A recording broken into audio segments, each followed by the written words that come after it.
Gracias por acompañarnos una vez más a un nuevo programa de Al Pan Pan, las cosas como son desde Quito, Ecuador. Este día analizaremos los detalles de la consulta popular convocada por el presidente Lenín Moreno, para lo cual nos acompaña el señor Fausto Camacho, coordinador del Observatorio Ciudadano Electoral. Gracias, Fausto. ¿Qué podemos decir al respecto? Bueno, gracias, un gusto. La consulta popular, a no dudar, es una victoria de los sectores sociales de la sociedad ecuatoriana.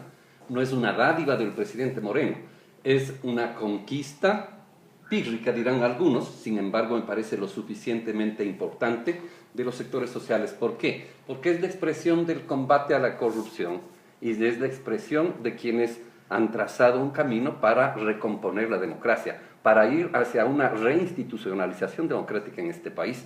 Las dos preguntas sustanciales de esa consulta son la que tiene que ver con la elección indefinida, que hay que negarla, o sea, hay que retornar a la norma anterior de la Constitución, y la otra pregunta es la que permitirá enterrar la corrupción.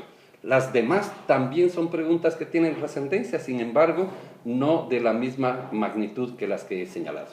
A propósito de corrupción y de muerte civil, hay dos elementos y dos acontecimientos que han suscitado el interés de la opinión pública. El uno, la prisión preventiva del vicepresidente de la República, que con goce de sus vacaciones y con un extraordinario salario está cumpliendo la prisión preventiva en la cárcel número 4, y la otra, la designación de la vicepresidenta de la Asamblea, la ministra Vicuña, con la finalidad precisamente que maneje la consulta popular. Extraño.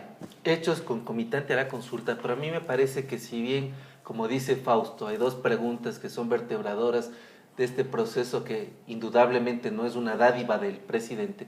Sin embargo, a mí me parece que la consulta habría que analizar en el sentido que no puede convertirse en una consulta que ponga a discutir entre morenistas y correístas, sino más bien que la consulta sea una posibilidad de salir de la personalización de la política y que más bien se busque cauces de carácter democrático para darle un cierto aire de institucionalidad a esta etapa democrática que va a vivir el Ecuador. Sin embargo, a mí me parece que hay que tener presente que el escenario que estamos viviendo actualmente es muy parecido, muy similar al escenario que se vivió en el 2006. Es decir, con un pueblo desesperanzado, agobiado por los males de la partidocracia, que buscaba en la Asamblea Constituyente y en la nueva Constitución la salida hacia todos sus males. Si ustedes lo ubican ahora, me parece que por ahí va. Y me parece que no es solamente la consulta y la votación la que definirá. Es necesario que haya, por ejemplo, partidos políticos fuertes, organizados, que empiecen a hacer organización social. Sí, a no dudarlo, lo que dice Clever es absolutamente imprescindible, pero no solamente los partidos. Hay una agenda de la sociedad, hay una agenda de los sectores sociales que fue dejada de lado de esa consulta por el presidente Moreno. Y está bien, él ejerció su potestad, el que convoca es Moreno. Y coincido con lo que dice César, sí, efectivamente no es una definición de una disputa entre correístas y morenistas, sino entre quienes queremos un camino trazado hacia la construcción de instituciones democráticas y quienes quieren quedarse en el pasado inmediato, en el pasado del correísmo, en el hiperpresidencialismo, en el autoritarismo y la corrupción.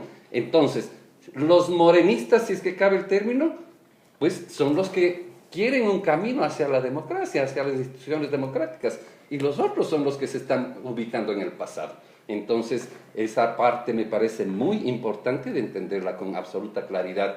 Unos se identifican con una perspectiva y otros con un retroceso.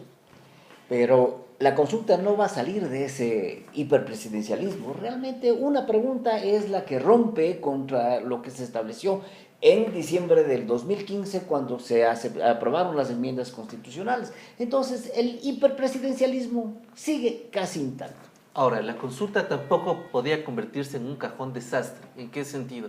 El presidente tampoco podía poner a consultar a los distintos segmentos de la sociedad una serie de preguntas. Yo creo que el presidente ha hecho una selección de cara a las principales demandas que la ciudadanía ha venido haciendo en los últimos meses, que, como ya lo han dicho los colegas del panel, es el tema de la corrupción, la elección indefinida y algunas otras que habría que mirar con lupa. Habría que pensar también hasta qué punto de vista el apoyo al presidente por parte de los partidos que en el pasado se autodenominaban opositores llega a ser bastante sustantiva, es decir, el apoyo a Moreno llega solo hasta después de la consulta. Y la otra clave que me parece que es muy importante no dejar de discutir es todos aquellos procedimientos, toda aquella normativa que significará darle un nuevo paso institucional al país.